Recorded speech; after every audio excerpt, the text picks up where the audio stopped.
जय श्री राम। राम मंदिर बन गया है। अब हम सब लोगों का लक्ष्य होना चाहिए राम राज्य की स्थापना।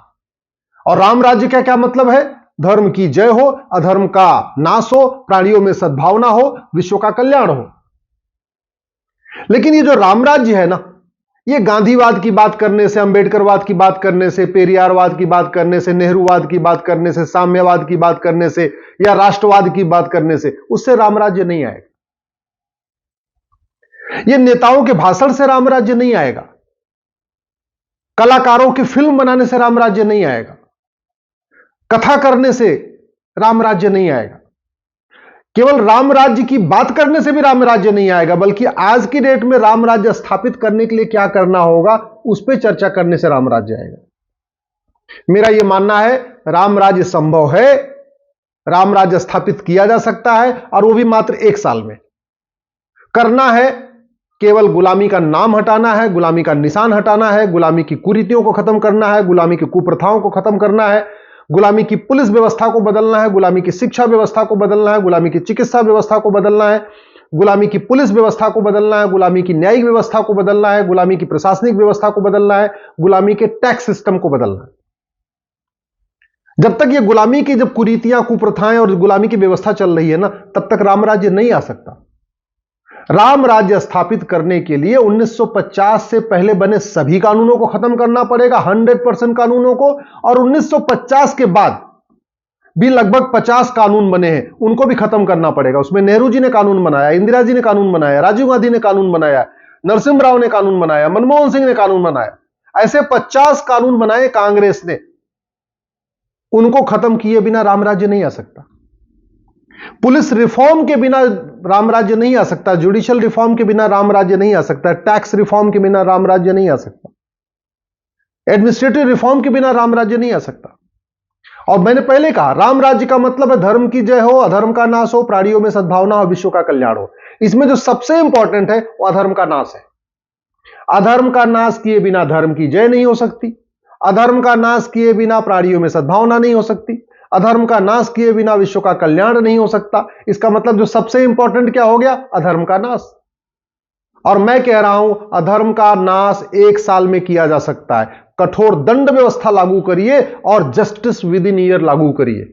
जस्टिस विद इन ईयर का मतलब 1 घंटे के अंदर एफआईआर, 1 महीने के अंदर जांच और 1 साल के अंदर फैसला। मुकदमों का फैसला 1 साल में करना शुरू कर दीजिए। पुलिस रिफॉर्म करना पड़ेगा, जुडिशियल रिफॉर्म करना पड़ेगा, उसके लिए नार्को पॉलीग्राफ ब्रेन मैपिंग कानून बनाना पड़ेगा, जजों के लिए जजों की अकाउंटेबिलिटी तय करना पड़ेगा कि आपको हर हालत में 1 साल के अंदर मुकदमे का फैसला करना ही करना है। पुलिस की अकाउंटेबिलिटी तय करना पड़ेगा कि आपको 1 महीने के अंदर जांच पूरी करनी है, 1 घंटे के अंदर एफआईआर करना ही करना है। कठोर दंड हो और साल भर के अंदर सजा मिलना शुरू हो जाए। कोई लेखपाल भ्रष्टाचार करे, साल भर के अंदर सजा। कोई हवलदार भ्रष्टाचार करे, साल भर के अंदर सजा। कोई थानेदार भ्रष्टाचार करे, साल भर के अंदर सजा। कोई तहसीलदार भ्रष्टाचार करे, साल भर के अंदर सजा। कोई सांसद, विधायक, मंत्री भ्रष्टाचार करे, साल भर के अंदर सजा। देखिए राम राज्य आ जाएगा। राम राज्य में यही तो है ना, सब नर करहीं परस्पर प्रीति, चलहीं स्वधर्म निरतुश्रित नीति। सब लोग प्रीति करते हैं, सब अपने अपने स्वधर्म का पालन करते हैं। स्वधर्म का पालन तभी करेंगे जब शिक्षा व्यवस्था अच्छी होगी और दंड व्यवस्था कठोर होगी। यानी भारत में ये जो मैकाले वाली शिक्षा ये खत्म होगी और वैदिक शिक्षा व्यवस्था लागू होगी। रामायण पढ़ाया जाएगा, रामचरितमानस स्कूलों में पढ़ाया जाएगा, भगवत गीता पढ़ाया जाएगा, वेद पुराण पढ़ाया जाएगा, तब लोग स्वधर्म का पालन करेंगे। और सब नर करें परस्पर प्रीति, आपस में प्रीति कैसे करेंगे? शिक्षा व्यवस्था वैदिक होगी और दंड व्यवस्था कठोर होगी। ये तो रामचरितमानस में भी लिखा हुआ है, भय बिन होय न प्रीत। बिना भय के आपस में प्रीति नहीं होती। तो भय किसका होना चाहिए? कानून का। कि अगर हमने थोड़ा सा भी गलत काम किया, हमने सड़क के किनारे अवैध निर्माण किया, कठोर दंड मिलेगा। अगर हमने किसी का काम करने के बदले में पैसा मांगा, घूसखोरी किया, कमीशनखोरी किया, कठोर दंड मिलेगा। अगर भय हो कि मिलावटखोरी करने पे कठोर दंड मिलेगा, नशा तस्करी पे कठोर दंड मिलेगा, मानव तस्करी पे कठोर दंड मिलेगा, अलगाववाद पे कठोर दंड मिलेगा, जासूसी करने पे कठोर दंड मिलेगा, गद्दारी करने पे कठोर दंड मिलेगा, धर्मांतरण कराने पे कठोर दंड मिलेगा, घुसपैठ करने पे कठोर दंड मिलेगा, तो देखिए सब ठीक हो जाएगा। इसलिए मैं बार बार कहता हूं राम राज्य स्थापित करना संभव है। 1 साल के अंदर राम राज्य की शुरुआत हो सकती है, 5 साल में तो पूरी तरीके से राम राज्य आएगा। करना पड़ेगा, केवल कानूनों को बदलना पड़ेगा। और कानून बदलने की कोई लागत नहीं आती।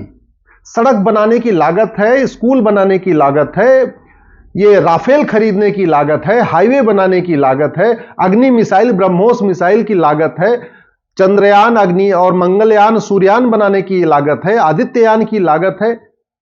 कानून बदलने की कोई लागत नहीं। मैं कह रहा हूं, इस देश में इतने जज बैठे हुए हैं, इतने attorney general, farmer attorney general, farmer advocate general, farmer जजेस, फॉर्मर आईएएस, फॉर्मर आईपीएस, सब रिटायर होकर बैठे हुए। ये सब मदद कर देंगे कानूनों को बदलने में।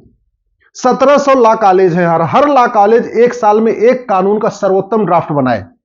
जैसे मान लो एक कानून को हमने दे दिया, भाई नशा तस्करी के खिलाफ जो कानून है इसको देखो, भारत का क्या कानून है, सिंगापुर का क्या कानून है, अमेरिका का कानून, जापान में क्या है, और सबसे बढ़िया ड्राफ्ट बना के लाओ। एक कॉलेज के लिए एक कानून का सर्वोत्तम ड्राफ्ट बनाना बहुत आसान है, और फायदा ही फायदा। उस कॉलेज के बच्चे भी सीखेंगे कि दुनिया में कौन सा कानून बहुत बढ़िया चल रहा है, वहां की फैकल्टी भी उसमें इन्वॉल्व हो जाएंगी, फैकल्टी की नॉलेज बढ़ेगी, और सरकार को बैठे बैठे ड्राफ्ट मिल जाएगा। इसलिए मैं बार बार कह रहा हूं, आप लोग इसके लिए आवाज उठाइए। आपको करना क्या है, फेसबुक पे 5000 फ्रेंड बनाइए, महीने में एक बार सामूहिक रूप से अपने सांसद और विधायक से मिलिए, पुलिस रिफॉर्म की मांग करिए, जुडिशियल रिफॉर्म की मांग करिए, टैक्स रिफॉर्म की मांग करिए, एजुकेशन रिफॉर्म की मांग करिए, हेल्थ केयर रिफॉर्म की मांग करिए, एडमिनिस्ट्रेटिव रिफॉर्म की मांग करिए। दल गुलामी छोड़िए।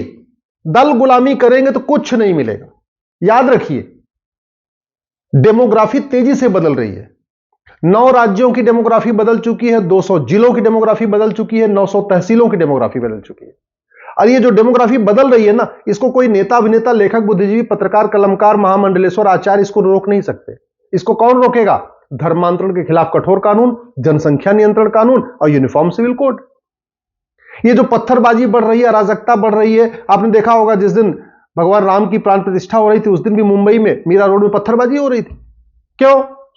क्योंकि एक तो मदरसा चल रहा है, विशेष स्कूल चल रहे हैं, विशेष तालीम है, विशेष दर्जा है, तो ये विशेष स्कूल, विशेष तालीम, विशेष दर्जा भी खत्म करना पड़ेगा। इस पे एक लंबी चर्चा है। मैं आप लोगों से रिक्वेस्ट करता हूं, अपने अपने जिले में राम राज्य के ऊपर एक चर्चा आयोजित करिए। मैं देश के सभी कुलपति से निवेदन करता हूं, सभी प्रधानाचार्य से निवेदन करता हूं, जितने भी हमारे देश के प्रमुख कॉलेज हैं, यूनिवर्सिटी है, सबसे निवेदन करता हूं, कम से कम एक दिन राम राज्य के ऊपर चर्चा आयोजित करिए। छोटे छोटे स्कूलों में राम राज्य के ऊपर निबंध लिखवाइए बच्चों से। मैं देश के सभी महामंडलेश्वर से रिक्वेस्ट करता हूं, सभी कथावाचक से रिक्वेस्ट करता हूं, जितने हमारे धर्मगुरु से रिक्वेस्ट करता हूं, अपने मठ मंदिर में एक दिन राम राज्य के ऊपर चर्चा आयोजित करिए। और आप सबसे निवेदन करता हूं, फेसबुक पे 5000 दोस्त बनाइए, और जो आपको ठीक लगता है उसको फेसबुक पे लिखिए। डरिए मत कि कोई ये पार्टी बुरा मान जाएगी, वो पार्टी बुरा मान जाएगी, वो नेता, कोई नेता नहीं।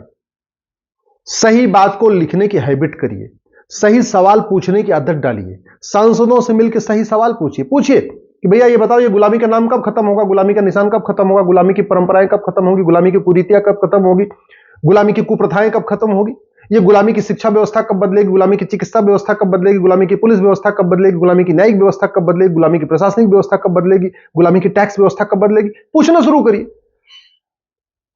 जो आपको ठीक लगता है इस पर चिंतन करिए।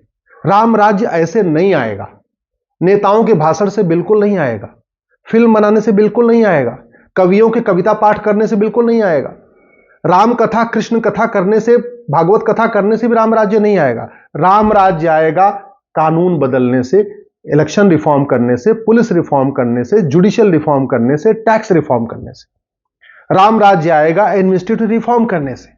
राम राज्य आएगा घटिया कानूनों को बदलने से और बढ़िया कानून बनाने से। और मैं कह रहा हूं, हमारे पास इतनी मैन पावर है, भारत के प्रत्येक कानून को मात्र 1 साल के अंदर दुनिया का सर्वोत्तम कानून बना सकते हैं, मात्र 1 साल में, और कोई लागत नहीं आएगी। यदि आप मेरी बात से सहमत हैं, इस वीडियो को अधिक से अधिक शेयर करिए, अपने फेसबुक पे डालिए, अपने सारे व्हाट्सएप ग्रुप में डालिए, और राम राज्य पे चर्चा शुरू करिए। जय श्री राम।